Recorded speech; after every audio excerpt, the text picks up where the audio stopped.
Hello friends, आज के quantum mechanics के लेक्चर में हम लोग पढ़ने जा रहे हैं आइडेंटिकल पार्टिकल्स के बारे में। तो इस लेक्चर में हम लोग आइडेंटिकल पार्टिकल्स क्या होते हैं, डिस्टिंग्विशेबल एंड इनडिस्टिंग्विशेबल पार्टिकल क्या होते हैं, उनका सिमेट्रिक और एंटी सिमेट्रिक वेव फंक्शन कैसे बनाते हैं, मतलब ये क्या होता है, बोसॉन्स फर्मियंस के बारे में, और वेव फंक्शन ऑफ 2, 3 या फिर n नंबर ऑफ अगर आपके पार्टिकल हैं तो उनका वेव फंक्शन को कैसे हम बनाएंगे, और spin and space wave function को कैसे बनाया जाता है, ये सारा हम इस लेक्चर में पढ़ेंगे। तो फ्रेंड्स, ये बहुत इंपॉर्टेंट टॉपिक है। इसके ऊपर कंपटीशन लेवल में चाहे आपका जेस्ट हो या मतलब आगे एमएससी में भी काम आएगा, ये आपका एंट्रेंस एग्जाम में भी, जो एमएससी के लिए एंट्रेंस एग्जाम दोगे, जेस्ट का एग्जाम है, सब में आपको ये बहुत काम आने वाला है। ये बहुत इंपॉर्टेंट टॉपिक है, तो आपको पूरी तरह से इसमें लेके चलना है और समझना है। तो सबसे पहले हम देखते हैं कि आइडेंटिकल पार्टिकल्स किसे कहते हैं। देखिए, अगर पार्टिकल्स की इंट्रिंसिक प्रॉपर्टी जैसे चार्ज, मास, साइज, ये सब सेम होता है, ठीक है, और भी बहुत सारी प्रॉपर्टीज हो सकती हैं, सारी इंट्रिंसिक प्रॉपर्टी सेम है, तो उन पार्टिकल्स को आप आइडेंटिकल पार्टिकल्स बोलते हैं। जैसे आपने इलेक्ट्रॉन्स लिए हैं, बहुत सारे इलेक्ट्रॉन्स हैं, वो सारे के सारे आइडेंटिकल हैं। आपने बहुत सारे गैस के मॉलिक्यूल लिए हैं, ऑक्सीजन गैस है, हाइड्रोजन गैस है, हीलियम गैस है, इन सब के मॉलिक्यूल सेम होते हैं, चार्ज भी, मास भी, और बहुत सारी चीजें, सब इंट्रिंसिक प्रॉपर्टी सेम है, तो हम उन सबको आइडेंटिकल पार्टिकल्स बोलते हैं। अब आइडेंटिकल पार्टिकल्स दो टाइप के होते हैं, एक तो होता है डिस्टिंग्विशेबल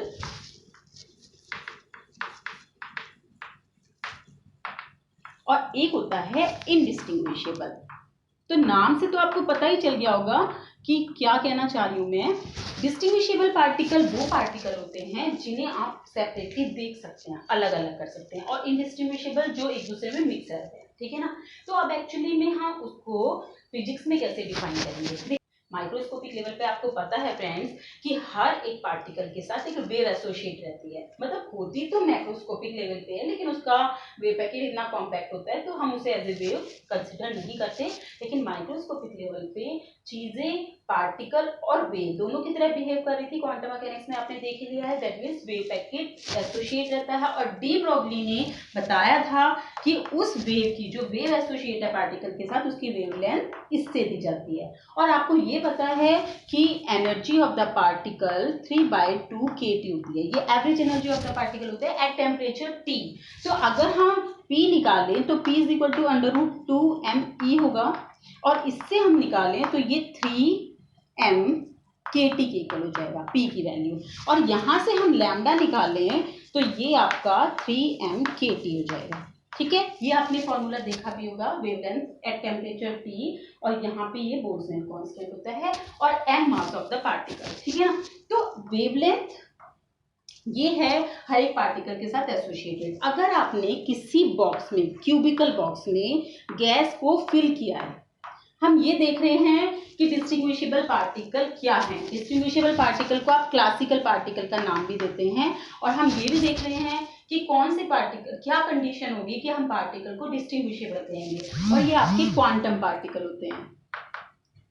जब पार्टिकल के साथ एसोसिएटेड वेव दूसरे पार्टिकल के साथ एसोसिएटेड वेव, इन दोनों के बीच में गैप हो, उन्हें हम अलग अलग, ओवरलैपिंग ना हो, तो वो डिस्टिंग्विशेबल पार्टिकल हुए।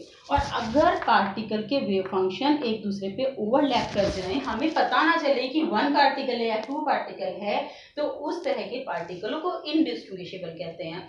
तो डिस्टिंग्विशेबल पार्टिकल किस जगह लगाएंगे, उसके लिए कंडीशन क्या है, तो वो हम यहाँ पे देख रहे हैं, कंडीशन फॉर डिस्टिंग्विशेबल पार्टिकल और क्लासिकल पार्टिकल। जब आपने रिलेटिव थ्योरी पढ़ी थी तो उसमें बताया था ना कि किस कंडीशन में हम पार्टिकल को रिलेटिविस्टिक लेंगे, किसको नॉन रिलेटिविस्टिक लेंगे। ऐसे ही पार्टिकल को कब हम क्लासिकल लेंगे और कब क्वांटम लेंगे, तो उसके लिए है कि आपने ये गैस है, मान लिया हीलियम गैस ही है, इसको एक क्यूबिकल बॉक्स में फिल कर दिया और लो डेंसिटी पे, ठीक है, ये ध्यान रखना है, और हाई टेम्परेचर पे और लो प्रेशर पे। और ये भी आपको पता है थर्मोडायनेमिक्स में, लो प्रेशर और हाई टेम्परेचर पे जब किसी गैस को फिल करते हैं तो वो आपकी क्लासिकल गैस की तरह, आइडियल गैस की तरह बिहेव करती है, ठीक है। ये भी कंडीशन है कि आइडियल गैस की तरह बिहेव करती है। साथ में लो डेंसिटी भी होती है, तो पार्टिकल इतनी दूर होती हैं कि उनके साथ जो एसोसिएटेड वेव है या वेव पैकेट है वो अलग अलग हो जाता है। ठीक है, जब आपको खूब जगह मिल रही है घूमने के लिए तो वेव पैकेट ओवरलैप नहीं करेंगे, ये चीज आप डिटेक्ट नहीं कर सकते हो। ठीक है, कभी भी माइक्रोस्कोपिक पार्टिकल को आप डिटेक्ट करने की कोशिश करोगे तो वो हमेशा उसकी कैरेक्टरिस्टिक को डिस्टर्ब कर देगा, क्योंकि लाइट पड़ेगी उसके ऊपर, लाइट पड़ेगी तो उस लाइट का फोटोन जो है कुछ मोमेंटम को उसमें इम्पार्ट कर देगा, इम्पार्ट करने से जो उसकी एक्चुअल कंडीशन है वो बिल्कुल लॉस हो जाएगी, एक्चुअल कैरेक्टरिस्टिक लॉस हो जाएगी। इसीलिए ये केवल इमेजिन करके चलना है आपको कि अगर पार्टिकल के वेव फंक्शन एक दूसरे से ओवरलैप ना करें तो वो आपके डिस्टिंग्विशेबल पार्टिकल हैं। तो उसके लिए वेवलेंथ, जो डी ब्रॉगली वेवलेंथ है वो लेस होनी चाहिए। पार्टिकल को अवेलेबल वॉल्यूम मान लिया v है इसका, और n नंबर ऑफ पार्टिकल है, तो एक पार्टिकल को अवेलेबल वॉल्यूम कितना मिला, v अपॉन n, और इसको अगर 1/3 कर दिया तो आपको पता चल गया वन डायमेंशन में कितना उसके पास जगह है। और अगर ये wavelength lambda is equal to कितना है, h upon √3m/kT, at temperature T पे इतनी वेवलेंथ है।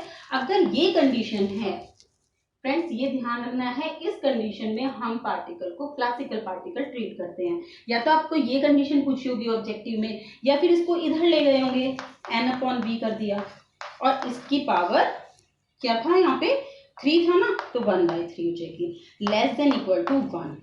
तो ये कंडीशन है जब हम माइक्रोस्कोपिक पार्टिकल को क्लासिकल पार्टिकल की तरह ट्रीट करते हैं, कर सकते हैं। अगर ये कंडीशन फुलफिल हो रही है तो आप कहेंगे पार्टिकल डिस्टिंग्विशेबल है। अब इनडिस्टिंग्विशेबल पार्टिकल किसे कहते हैं, उसके लिए क्या करेंगे कि आप कंसीडर करके चलिए कि दो पार्टिकल है माइक्रोस्कोपिक लेवल पे, मान लिया इलेक्ट्रॉन्स ही है, ठीक है ना, एटम के अंदर है 2 इलेक्ट्रॉन है, इन दोनों इलेक्ट्रॉन के साथ वेव फंक्शन एसोसिएट होगा। ये मैं ऐसे ही बना रही हूँ, लेकिन एक्चुअली में वेव पैकेट कैसा होता है आपको पता ही है ना, कॉम्पैक्ट वेव पैकेट ऐसे ऐसे करके, ये गॉसियन वेव पैकेट की फॉर्म में होता है। वो क्यों होता है उसका सारा रीजन मैंने आपको क्वांटम मैकेनिक्स में बता रखा है।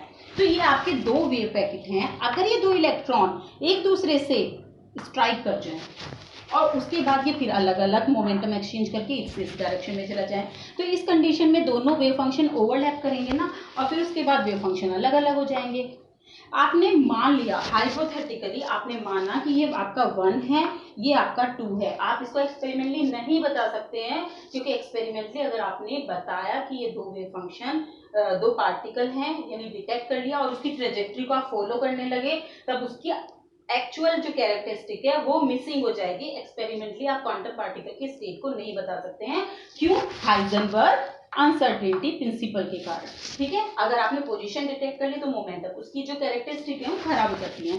तो ये पार्टिकल मान लिया यहाँ पे 1 गया है या यहाँ पे 2 गया है, या यहाँ 2 गया है यहाँ 1 गया है, आपने जो इमेजिन करे थे उसका आपको नहीं पता चल पाता है। तो इसीलिए जब आप वेव फंक्शन इसके लिए बनाते हो तो उस वेव फंक्शन को ये कंडीशन और ये कंडीशन दोनों ही लेके चलते हो, तब जाके वेव फंक्शन को डेवलप करते हैं।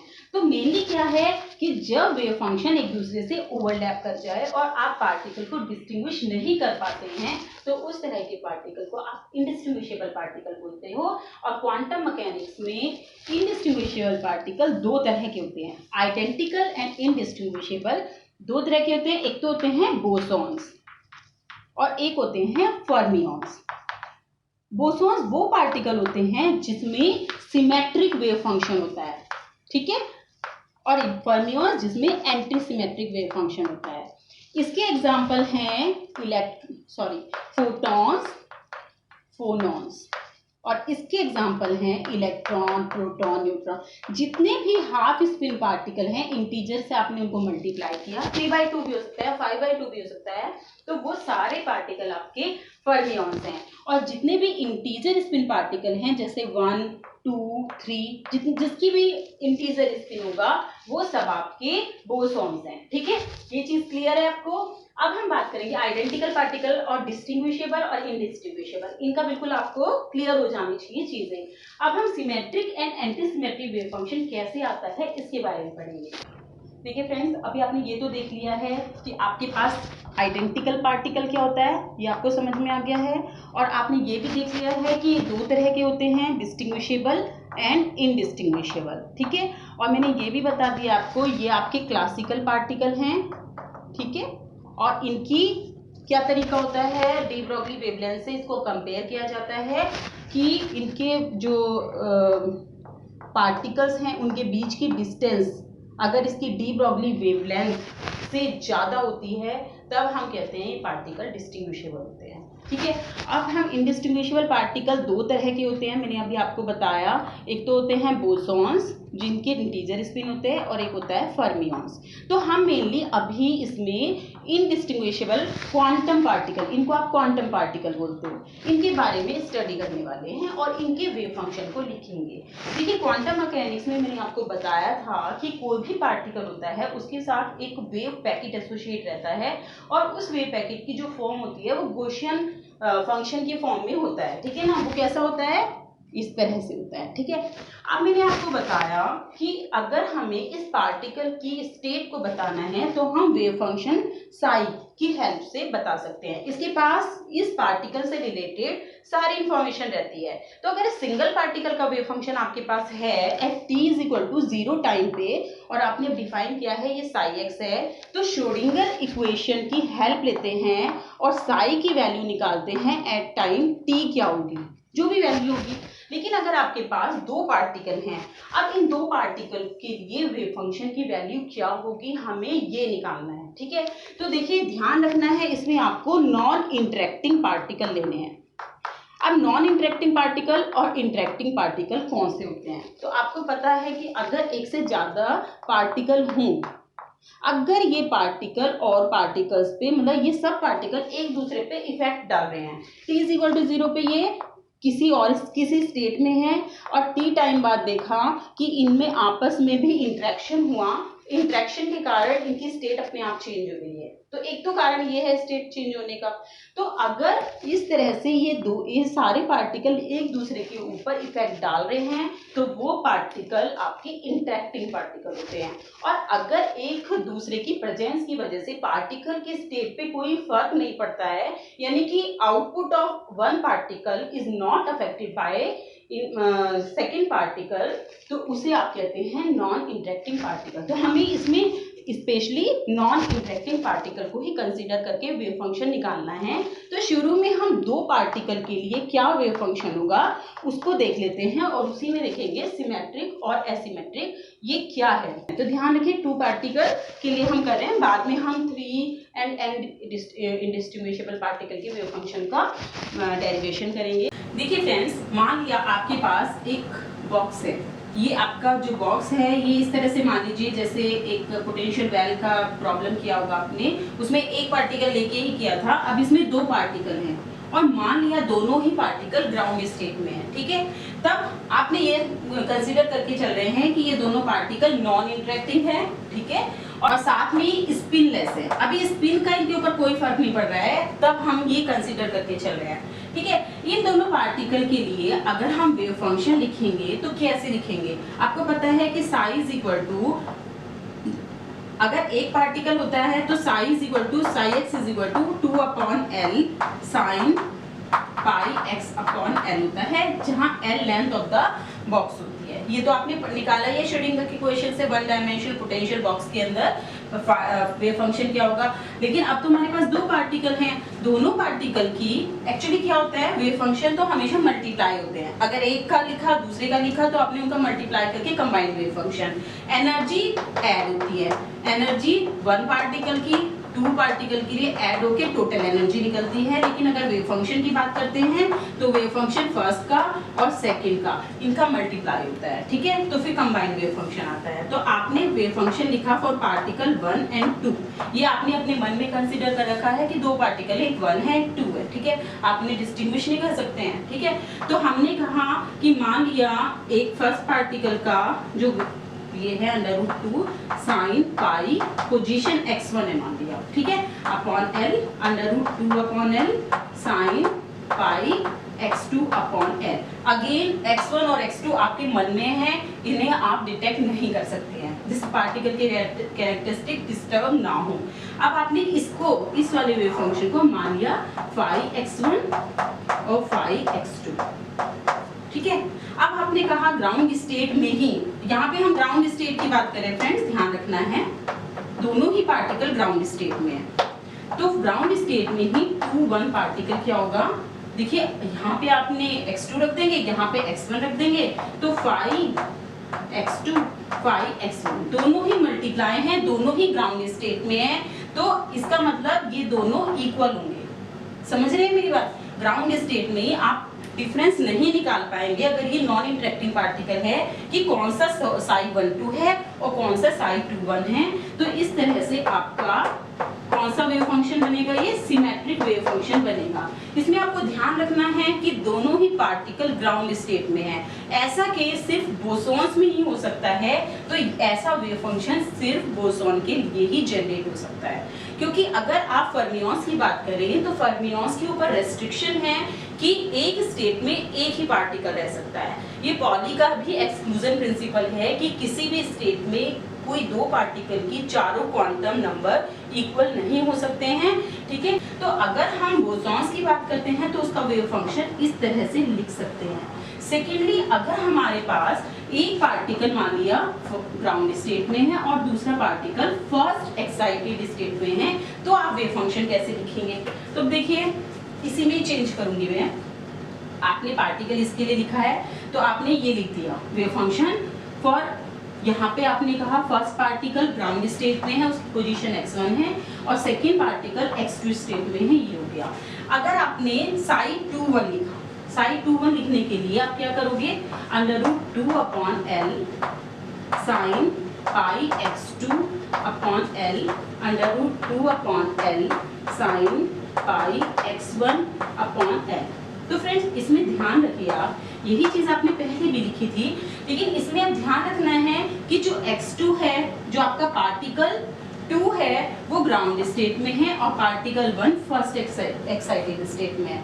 तो psi-12 is not equal to psi-21, ये नहीं हो सकता क्योंकि एक पार्टिकल ऊपर है एक नीचे है, एक नीचे है एक ऊपर है, तो इनका वेव फंक्शन इक्वल कैसे हो सकता है? तो अब हम क्या कर सकते हैं इनका वेव फंक्शन लिखने के लिए, इस तरह की कंडीशन में कि एक पार्टिकल जब एक स्टेट में है दूसरा पार्टिकल दूसरे स्टेट में है, तब उस केस में अगर हमें वेव फंक्शन लिखना है तो हम क्या करेंगे, इन वेव फंक्शन को linear combination of wave function की फॉर्म में लिखेंगे।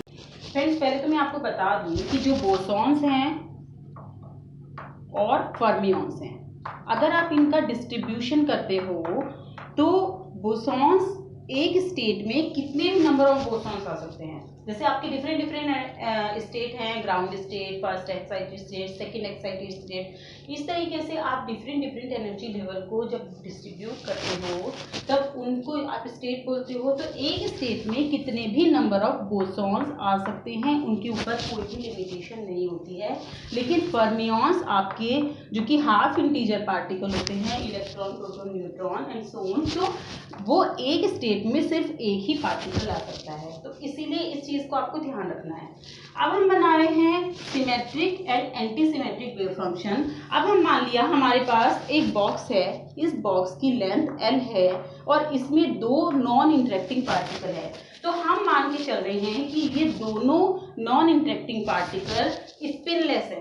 तो ये दोनों मान के चल रहे हैं नॉन इंटरेक्टिंग है और सेम स्टेट में है, और इस स्टेट को हमने phi-1 से रिप्रेजेंट किया है। तो दूसरा वाला पार्टिकल भी phi-1 में है और इसे आपने कहा 1 पार्टिकल के लिए, ये पार्टिकल 2 के लिए। तो psi-12 इज इक्वल टू इन दोनों के मल्टीप्लीकेशन के इक्वल होगा, क्योंकि आपको पता है कि जब वेव फंक्शन निकालते हैं तो वेव फंक्शन जो होता है वो मल्टीप्लाई करके निकलता है। 2 वेव फंक्शन को, आपका मान लिया 1 या 2 है, और एनर्जी जो होती है वो दोनों पार्टिकल की एनर्जी, मान लिया इसकी E1 है, इस पार्टिकल की एनर्जी E2 है, तो आप किसी भी स्टेट की एनर्जी निकालते हो। तो ये तो एडिटिव क्वांटिटी है और ये मल्टीप्लिकेशन के थ्रू निकलता है वेव फंक्शन।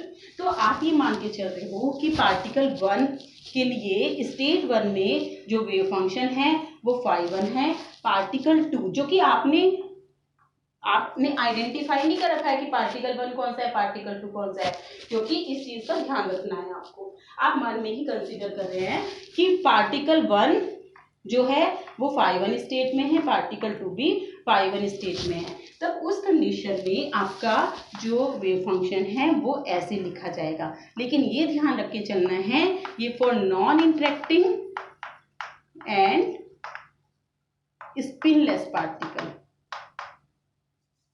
अब स्पिनलेस हो या इंटीजर स्पिन हो, यानी कि बोसॉन्स हो, उनके लिए आप सेम स्टेट में वेव फंक्शन को ऐसे लिख सकते हैं। ये सिमेट्रिक वेव फंक्शन को बताता है। लेकिन अगर आपके पास कंडीशन ये है कि एक पार्टिकल ग्राउंड स्टेट में है और दूसरा पार्टिकल फर्स्ट एक्साइटेड स्टेट में है, तो ऐसी भी तो कंडीशन बन सकती है, चाहे वो बोसॉन के लिए हो चाहे वो फर्मियंस के लिए हो। इन दोनों में मान लिया एक बोसॉन एक स्टेट में है, दूसरा दूसरी स्टेट में है।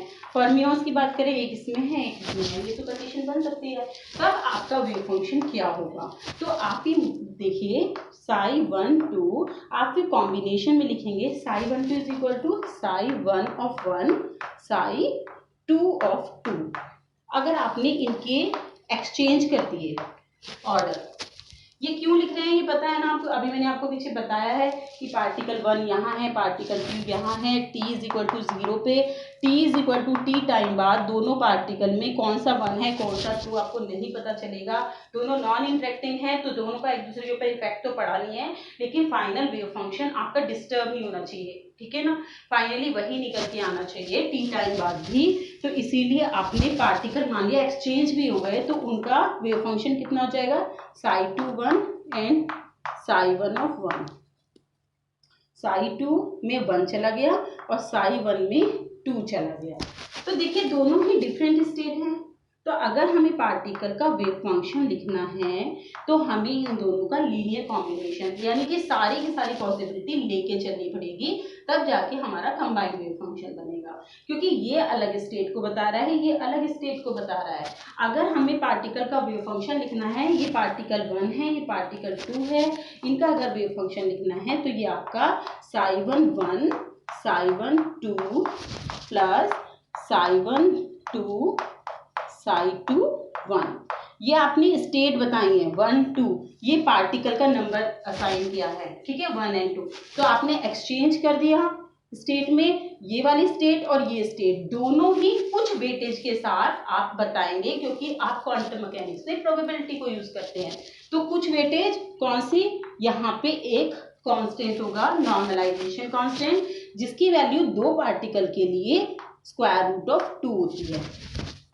अगर आपके ज्यादा नंबर ऑफ पार्टिकल हैं, मान लिया n नंबर ऑफ पार्टिकल हैं, तो ये वेटेज होती है 1/फैक्टोरियल n का स्क्वायर रूट, ठीक है। तो अगर दो पार्टिकल हैं, फैक्टोरियल 2 की वैल्यू तो 2 ही होती है, तो ये निकल के आएगी। और अगर आपके पार्टिकल फर्मियंस हैं तो आपका एंटी सिमेट्रिक वेव फंक्शन बनेगा, जिसकी वैल्यू होगी phi 1 1 phi 2 2 minus phi 1 2 phi 1 1। समझ में आ रही है ना बात। अब एक चीज और बता देती हूँ मैं आपको कि अगर दोनों ये जो दोनों पार्टिकल हैं, ये वेव फंक्शन तो आप बोसॉन्स के लिए लिखते हैं, ये भी मैंने आपको बता दिया, उसमें सिमेट्रिक वेव फंक्शन होता है, फर्मियंस में एंटी सिमेट्रिक। अगर ये दोनों स्टेट सेम है, यानी phi 1 is equal to phi 2 है, बोसॉन के केस में ये हो सकता है कि दो बोसॉन एक स्टेट में हो। अगर ये कंडीशन है तो आप देख लीजिए ये 1 है, ये भी 1 हो जाएगा, ये भी 1 हो जाएगा और ये भी 1 हो जाएगा। तो ये पूरा 2 इंटू इसे ऐसे लिख सकते हैं। तो जो मैंने आपको बताया था कि जब दोनों सेम स्टेट में होंगी तो सेम ऐसा ही निकल के आ रहा है, बस एक इसमें कांस्टेंट आएगा √2, तो यानी कि यहाँ पे आ गया √2। अगर आपके सेम स्टेट में दो बोसॉन होते हैं, उनके लिए जो वेव फंक्शन होता है यहाँ पे √2 phi 1 1 phi 1 2 इस तरह से लिख सकते हैं। लेकिन फर्मियंस के केस में फ्रेंड्स आप एंटी सिमेट्रिक वेव फंक्शन को लीनियर कॉम्बिनेशन बना के ही लिख सकते हैं। इसके लिए ये फॉर्म अवेलेबल नहीं है, क्योंकि एक स्टेट में केवल एक ही फर्मियंस अवेलेबल होता है, ठीक है। अब हम 3 और n नंबर ऑफ पार्टिकल अगर होंगे तो वेव फंक्शन कैसे लिखते हैं उसको देखते हैं। देखिए फ्रेंड्स, अगर आपके पास 3 नंबर ऑफ पार्टिकल हैं, 3 नंबर ऑफ पार्टिकल हैं और वो भी अलग अलग तरह के हैं। पहले हम बोसॉन्स के लिए सिमेट्रिक वेव फंक्शन बनाएंगे फॉर बोसॉन्स, ठीक है। एक तो सिमेट्रिक वेव फंक्शन होता है। तो आपने कहा, मान लिया आपके पास 3 स्टेट है, पहले 5 1 5 2 ली थी आपने, अब 3 स्टेट है। आप ऐसे भी रिप्रेजेंट कर सकते हैं उन्हें, अल्फा, बीटा एंड गामा। ये 3 स्टेट हैं आपकी। इनको कैट ऑपरेट, जो कैट अलजेब्रा मैंने यूज की है, कैट अलजेब्रा में ये आपने अल्फा को कैट के अंदर रख देते हैं तो ये स्टेट को ही रिप्रेजेंट करता है। और मान लिया 3 पार्टिकल हैं 1 2 एंड 3, तो आपने वेव फंक्शन लिखा, wave function for particle 1 2 and 3 is equal to होना चाहिए, अगर हम पार्टिकल को एक्सचेंज कर रहे हैं तो वेव फंक्शन कितना होना चाहिए, 2 3 1 3 2 1, सारे कॉम्बिनेशन लेंगे ना। फिर उसके बाद हम इनका वेव फंक्शन में, पहले तो हमने एक एक इधर लेके ऐसे साइक्लिक ऑर्डर में चेंज किया है, इसे 1 2 3 1 2 3 2 3 1 3 1 2, ठीक है।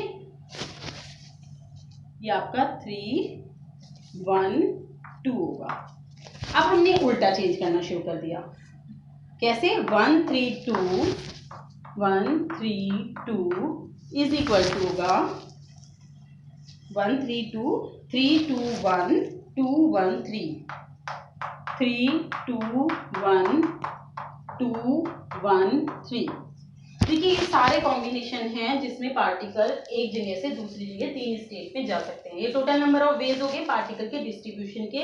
इन सब केस में वेव फंक्शन इक्वल होना चाहिए, ठीक है। जब आपके 3 पार्टिकल यहाँ से यहाँ ट्रेवल कर रहे हैं और टी टाइम बाद, ये t इक्वल टू 0 था, टी टाइम बाद इनका जो वेव फंक्शन है वो किस तरह का कॉम्बिनेशन हो सकता है, समझ रहे हैं। आपने लेके तो चले हो साई 1 2 3, ठीक है, लेकिन ये सब आपस में टकराएंगे वकराएंगे जो भी होगा तो ये इनडिस्टिंग्विशेबल है, तो आप पहचान नहीं पाओगे ये 1 है, ये 2 है, ये 3 है, ये 3 है, ये 2 है, ये 1 है। तो ये सारे पॉसिबल कॉम्बिनेशन के वेव फंक्शन को आप ऐड कर देंगे। अगर आपका पार्टिकल्स बोसॉन्स हैं तो प्लस साइन के साथ सारे ऐड कर दीजिए, और अगर आपके पार्टिकल फर्मियंस हैं तो अगर आप साइक्लिक वाले ऑर्डर वाले लेंगे उन्हें पॉजिटिव साइन के साथ, और जो रिवर्स वाले हैं उन्हें नेगेटिव साइन के साथ। अभी मैं आपको बताती हूँ कैसे लिखते हैं।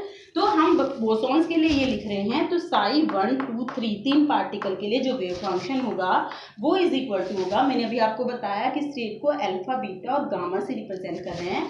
तो हमारे पास जो नॉर्मलाइजेशन कांस्टेंट है वो मैंने अभी बताया था, for n particle factorial n का स्क्वायर रूट होता है। तो हमारे पास 3 पार्टिकल हैं तो 6 आ जाएगा, 3 × 2 इज इक्वल टू 6 और उसका स्क्वायर रूट। तो आप इसे लिखेंगे अल्फा 1 बीटा 2 गामा 3, और इसे हमने कैटर उसमें ऑपरेटर में अंदर रख दिया।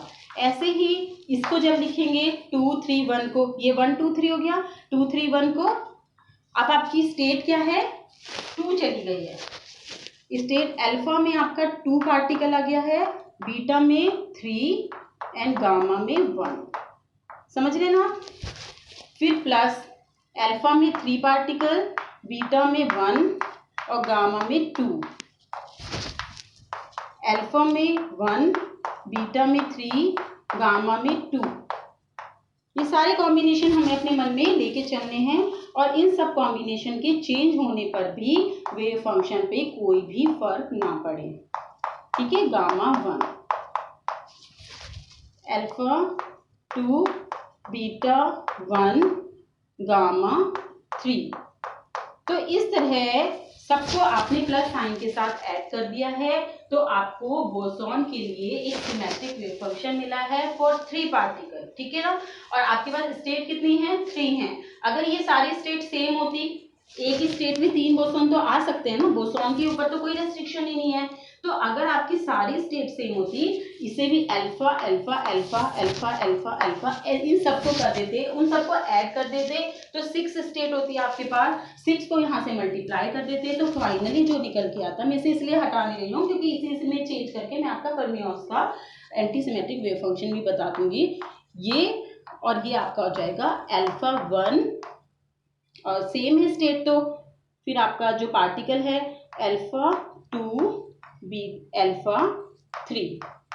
तो आपके पास इस तरह का वेव फंक्शन बनेगा for Sai 1 2 3 for single state के लिए। तीनों स्टेट में अगर एक स्टेट में 3 पार्टिकल हैं तो आपका ये जो वेव फंक्शन है ये ऐसा बन जाएगा। ठीक है, क्लियर है? ये बोसॉन्स में ही मिल सकता है आपको, फर्मियंस के केस में ये इम्पॉसिबल नहीं है। तो इसमें आपने क्या किया, अगर हम इसी वेव फंक्शन को फर्मियंस के लिए लिखें तो जितने भी आपने 1 2 3 साइक्लिक ऑर्डर में जो भी आपने क्लॉकवाइज रोटेशन किया है, चेंज किया है पार्टिकल का, उन सबको तो आपने प्लस साइन के साथ लिख दिया, और जितने भी आपने उल्टे लेके चले हो, एंटी क्लॉकवाइज चेंज किए हैं, उन सबको माइनस साइन के साथ लेके चलेंगे। ठीक है, तो इस तरह से आपका जो वेव फंक्शन होगा फर्मियंस के लिए ये निकल के आएगा। अगर आप ये कहें कि एक ही स्टेट में अगर 3 फर्मियंस हो तो वो पॉसिबल नहीं है, इसीलिए हम डिटर्मिनेंट की फॉर्म में भी फर्मियंस का एक वेव फंक्शन लिख सकते हैं। साई 1 2 3 3 पार्टिकल के लिए 1/√6, और यहाँ पे आप लिखेंगे alpha 1 alpha 2 alpha 3 beta 1 beta 2 beta 3 gamma 1 gamma 2 gamma 3। तो फ्रेंड्स ध्यान रखना है, ये केवल फर्मियंस के केस में ही लिखा जा सकता है, बोसॉन्स के केस में ये नहीं लिखा जा सकता। ऐसे फर्मियंस के केस में जो मैंने एक वेव फंक्शन बनाया था वो नहीं लिखा जा सकता। तो ये आपका एक जनरल फॉर्मूला है। अगर n नंबर ऑफ पार्टिकल होते तो यहाँ पे आप फैक्टोरियल n करते और ये सारे के सारे अल्फा n तक जाते, बीटा n तक जाते और गामा n तक जाते। और इस डिटर्मिनेंट की हेल्प से आप ये भी कह सकते हैं, कोई भी डिटर्मिनेंट होता है उसमें अगर सेम स्टेट हो जाए, अल्फा 1 है और यहाँ पे भी आपने अल्फा 1 कर दिया, सेम स्टेट में अगर 2 पार्टिकल चले गए तो इस पूरे डिटर्मिनेंट की वैल्यू 0 हो जाएगी। दैट मीन्स कि इस तरह का कॉम्बिनेशन फर्मियंस के लिए पॉसिबल है ही नहीं, और ये पॉली एक्सक्लूजन प्रिंसिपल को भी वेरीफाई कर रहा है, जिसके अकॉर्डिंग किसी भी स्टेट में किसी भी पार्टिकल की चारों क्वांटम नंबर इक्वल नहीं होते हैं। ठीक है फ्रेंड्स, ये पॉली का एक्सक्लूजन प्रिंसिपल इस डिटर्मिनेंट की हेल्प से भी आप बता सकते हैं। इसको डिटर्मिनेंट को स्लैटर डिटर्मिनेंट भी बोलते हैं। ठीक है, ये जो स्लैटर डिटर्मिनेंट है ये पॉली एक्सक्लूजन प्रिंसिपल को भी वेरीफाई करता है। तो आपको आ गया 2 particle 3 particle and n number of particle के लिए किस तरह वेव फंक्शन सिमेट्रिक और एंटी सिमेट्रिक बनाया जाता है। ठीक है, अब हम देखते हैं स्पिन वेव फंक्शन। ये सारा का सारा आपने स्पेस वेव फंक्शन बोला है, जिसमें आपने पोजीशन x1 x2 ये चेंज हो रही है तो उसके हिसाब से, लेकिन spin wave function plus half minus half है। अगर उसको कंसिडरेशन में लेते हैं फर्मियंस के लिए तो वेव फंक्शन क्या होगा। तो फ्रेंड्स अभी तक तो हमने केवल स्पेस पार्ट को ही कंसिडर किया था। अगर हम मैंने आपको बोला था ना कि स्पिन को हम नेग्लेक्ट कर रहे हैं, तो यहाँ पे अगर हम स्पिन को भी कंसिडर करते हैं तो total wave function is equal to होगा wave function for space into wave function for spin. ये तो आपने 2 पार्टिकल 3 पार्टिकल और n पार्टिकल के लिए देख ही लिया है, और बोसॉन के लिए आपको पता है सिमेट्रिक होता है और फर्मियंस के लिए एंटी सिमेट्रिक होता है। लेकिन अब आपको ध्यान रखना है, अगर आपको टोटल वेव फंक्शन निकालना है और स्पिन पार्ट को भी आप कंसिडरेशन में ले रहे हो, तब इन दोनों का मल्टीप्लिकेशन से आपको वेव फंक्शन निकलेगा। और अब इस चीज को आप बड़े ध्यान से सुनना है, अगर आप बोसॉन के लिए टोटल वेव फंक्शन साई निकाल रहे हैं, जिसमें स्पिन का पार्ट भी है एंड स्पेस का पार्ट भी है। ठीक है, तो ये total wave function for bosons जो होना चाहिए वो सिमेट्रिक होना चाहिए, हमेशा हर कंडीशन में सिमेट्रिक रहना चाहिए। तो इसीलिए अगर आपका wave function for spin symmetric है तो आपको वेव फंक्शन फॉर स्पेस भी सिमेट्रिक होगा। इन दोनों के मल्टीप्लिकेशन से आपको एक सिमेट्रिक वेव फंक्शन मिलेगा। लेकिन अगर आपका स्पिन वाला वेव फंक्शन जो है फॉर बोसॉन्स एंटी सिमेट्रिक है, अब ये कहोगे ये कैसे हो सकता है मैम, क्योंकि बोसॉन तो हमेशा स्पिन 1 पार्टिकल होते हैं, तो वो एंटी सिमेट्रिक वेव फंक्शन कैसे क्रिएट कर सकते हैं। तो आपको ध्यान रखना होगा कि अगर 2 इलेक्ट्रॉन हैं, यानी आपने एक एटम लिया है, उस एटम का में हाइड्रोजन एटम ही ले लिया, तो एक हाइड्रोजन एटम में एक प्रोटॉन होता है और एक इलेक्ट्रॉन होता है। तो अगर आप इस हाइड्रोजन एटम का वेव फंक्शन लिखने लगे तो आपको हाफ और हाफ टोटल जो स्पिन होगा इस एटम का वो हो जाएगा 1। समझ रहे हैं आप? तो इंटीजर स्पिन वाला जो एटम होगा, पूरे एटम की बात करें हम, खाली इलेक्ट्रॉन की बात कर रहे होते तो वो फर्मियन होता, लेकिन एटम की बात कर रहे हैं तो ये अब बोसोनिक पार्टिकल बन चुका है। ठीक है ना? जैसे आपको मैं एग्जांपल के लिए बताती हूँ कि आपने हीलियम का एटम लिया, ठीक है, तो हीलियम के एटम में आपको पता है न्यूक्लियस में क्या होता है, 2 प्रोटॉन 2 न्यूट्रॉन और आउटर मोस्ट ऑर्बिट में 2 इलेक्ट्रॉन। अगर आपने कहा हीलियम न्यूक्लियस का वेव फंक्शन लिखो, तो हीलियम न्यूक्लियस में 2 प्रोटॉन हैं और 2 न्यूट्रॉन हैं, टोटल 4 नंबर ऑफ पार्टिकल हैं। तो उसमें आपको हाफ हाफ हाफ हाफ, तो यानी कि 2 स्पिन 2 हो गया, स्पिन 2 हो गया, तो हीलियम न्यूक्लियस को हम बोसोनिक पार्टिकल लेके चलेंगे। ठीक है?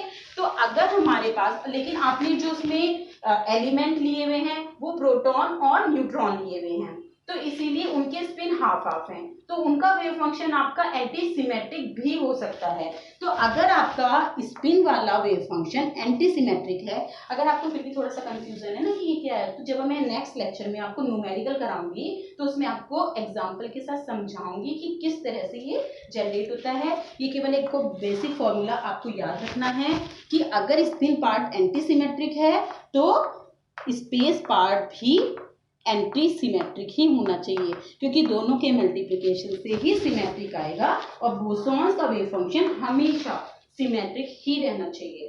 अब आपने कहा कि फर्मियंस की बात की, फर्मियंस में आपका स्पिन और स्पेस को अगर मल्टीप्लाई कर रहे हैं, तो अगर आपका स्पिन पार्ट एंटी सिमेट्रिक है तो स्पेस वाला पार्ट कैसा होना चाहिए, सिमेट्रिक।